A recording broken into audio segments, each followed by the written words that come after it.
एक दिन बिलाल और मानो नामी दो बेहतरीन दोस्त जंगल में खेल रहे थे।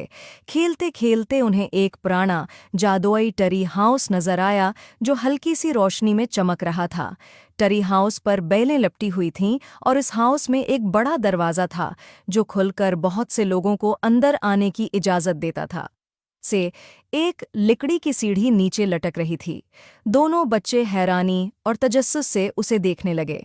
बिलाल और मानू ने हिम्मत करके लकड़ी की सीढ़ी पर चढ़ना शुरू किया और टरी हाउस के अंदर दाखिल हो गए। हैरत की बात यह थी कि अंदरूनी हिस्सा बाहर से कहीं ज्यादा बड़ा था।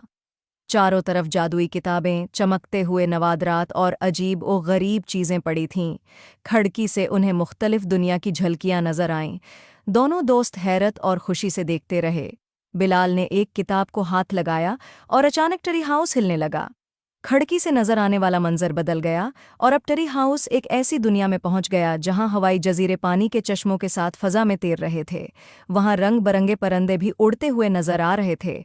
दोनों बच्चे खिड़की के पास खड़े होकर हैरत से यह मंजर देख रहे थे। बाहर निकलने पर बिलाल और मानो का सामना नर्म बादल जैसी मखलूक़ात से हुआ जो हंस रही थीं और उनके उर्द गर्द तैर रही थीं।